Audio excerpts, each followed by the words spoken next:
Shalom sahabat-sahabat firman kehidupan yang dikasihi dan diberkati oleh Allah melalui Tuhan Yesus Kristus. Salam penuh kasih dan kami sungguh bersyukur bisa memiliki persekutuan yang indah dengan saudara semuanya melalui channel ini.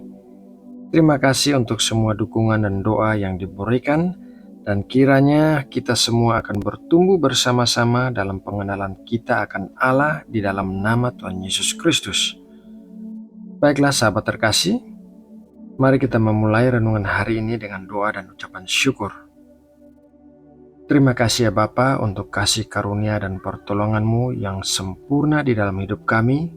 Engkau Allah yang baik dan kami percaya pada kasih-Mu yang luar biasa bagi semua manusia. Terima kasih buat kesempatan kami bisa mengenal Kristus sebagai Tuhan dan Juru Selamat kami, dan tuntunan Roh Kudus yang mengarahkan langkah kaki kami. Ya Bapa, saat ini kami mau menenangkan pikiran kami dan mengarahkan hati kami kepadamu. Kami mau menerima berkat firman-Mu. Ajarilah kami, berikanlah kami hati yang bisa mengerti akan apa yang kami dengarkan, dan jadikanlah kami para pelaku firman yang melakukannya karena kami mengasihi-Mu. Terima kasih ya Bapa. Dalam nama Tuhan Yesus Kristus, kami berdoa dan mengucap syukur. Amin. Sahabat-sahabat firman kehidupan, ayat Alkitab untuk bahan renungan kita hari ini akan kita baca dari Ayub 42 ayat 5. Mari kita baca bersama-sama Ayub 42 ayat 5. Hanya dari kata orang saja aku mendengar tentang engkau, tetapi sekarang mataku sendiri memandang engkau. Kisah kehidupan Ayub mungkin merupakan kisah yang paling menyedihkan yang pernah terjadi pada seorang manusia. Tidak ada seorang pun yang pernah mengalami penderitaan yang berat seperti yang dialami oleh Ayub. Dan berbeda dari pendapat manusia pada umumnya yang berpikir bahwa orang yang mengalami kesusahan yang beruntun berarti dia memiliki kutuk akibat dosa-dosa yang dilakukannya. Ayub adalah seorang yang benar dan takut akan Tuhan. Mari kita membaca apa yang dikatakan firman Tuhan tentang karakter Ayub. Ayub 1 ayat 1. Ada seorang laki-laki di tanah Uz bernama Ayub. Orang itu saleh dan jujur. Ia takut akan Allah dan menjauhi kejahatan. Apa yang terjadi atas Ayub? Penderitaan-penderitaan yang dialaminya, padahal ia adalah seorang yang benar dan takut akan Tuhan, telah mematahkan pemikiran bahwa orang mengalami kesusahan karena ia adalah orang yang berdosa. Tidak selalu kesusahan terjadi kepada seseorang dikarenakan dosa-dosa yang diperbuat orang itu. Jadi hal ini merupakan peringatan bagi kita agar kita tidak mudah menghakimi apa yang terjadi atas orang lain, karena kita tidak mengetahui alasan sesungguhnya mengapa ia mengalami hal tersebut.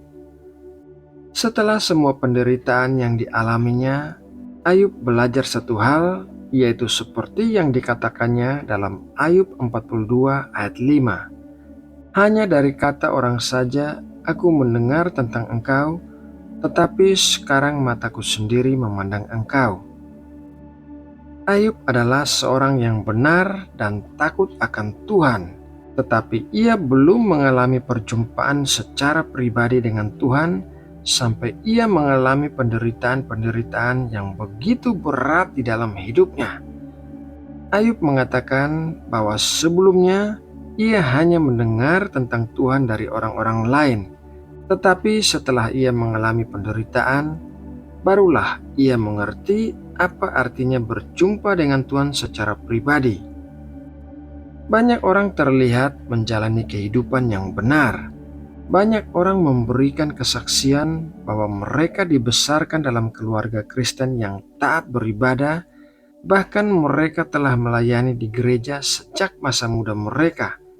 Akan tetapi, di suatu saat dalam hidup mereka, barulah mereka berjumpa secara pribadi dengan Tuhan. Kehidupan yang benar, karakter yang baik, dan ibadah yang rajin tidak menjamin bahwa seseorang sudah berjumpa secara pribadi dengan Tuhan. Perjumpaan secara pribadi dengan Tuhan biasanya ditandai dengan kehidupan yang berubah secara drastis. Contohnya adalah apa yang terjadi pada dua tokoh yang diceritakan dalam Alkitab, yaitu seorang perempuan Samaria yang bertemu dengan Tuhan Yesus di tepi sumur, dan Paulus, seorang penganiaya orang Kristen yang bertemu dengan Tuhan Yesus di jalan menuju kota Damsyik. Perempuan Samaria yang bertemu dengan Tuhan Yesus di tepi sumur telah memiliki 5 orang suami, dan laki-laki yang tinggal bersamanya saat itu bukanlah suaminya. Ia menjalani kehidupan yang membuatnya harus menjauhkan diri dari orang-orang di kotanya, sehingga ia mengambil air di sumur pada waktu siang hari, bukan pagi hari atau sore hari, seperti yang biasanya dilakukan oleh orang-orang lain. Akan tetapi, setelah ia berjumpa dengan Tuhan Yesus, hal itu mengubahkan dia sehingga ia malah menjadi saksi yang memberitakan tentang Kristus kepada orang-orang di kotanya. Mari kita membaca sebuah ayat dalam Yohanes 4 ayat 42. Dan mereka berkata kepada perempuan itu, "Kami percaya, tetapi bukan lagi karena apa yang kau katakan, sebab kami sendiri telah mendengar dia, dan kami tahu bahwa dialah benar-benar juru selamat dunia." Rasul Paulus yang dulunya bernama Saulus adalah seorang penganiaya orang Kristen. Tetapi setelah pertemuannya dengan Tuhan Yesus di tengah perjalanan menuju kota Damsyik, ia diubahkan secara drastis. Ia kemudian menjadi seorang rasul yang memberitakan tentang Kristus kepada orang-orang non-Yahudi, dan ia menulis sebagian besar kitab Perjanjian Baru yang ada di Alkitab kita saat ini. Sahabat-sahabat firman kehidupan, perjumpaan pribadi dengan Kristus adalah sebuah momen yang sangat penting dalam hidup kita, karena hanya perjumpaan pribadi dengan Kristuslah yang bisa mengubahkan kita. Nah, sahabatku, demikianlah renungan firman Tuhan hari ini. Semoga renungan ini dapat memberkati dan menguatkan kita semua. Mari kita berdoa untuk menutup renungan ini. Bapa Sorgawi yang kami sembah di dalam nama Tuhan Yesus Kristus, terima kasih buat berkat firman-Mu yang baru saja kami dengarkan. Kami berdoa agar setiap orang yang mendengarkan renungan hari ini telah mengalami perjumpaan secara pribadi dengan Kristus, sehingga dapat mengubahkan hidup mereka. Bagi yang belum mengalami perjumpaan secara pribadi dengan Kristus, kami berdoa agar mereka segera mengalaminya. Ya Bapa, kami serahkan segala pergumulan hidup dan kebutuhan kami ke dalam tangan-Mu. Kami percaya Engkau adalah gembala kami, dan Engkau pasti memelihara hidup kami. Ke dalam tangan-Mu, kami serahkan seluruh keluarga kami. Kiranya berkat dan perlindungan-Mu menyertai kami semua. Terima kasih ya Bapa. Dalam nama Tuhan Yesus Kristus, kami berdoa dan mengucap syukur. Amin.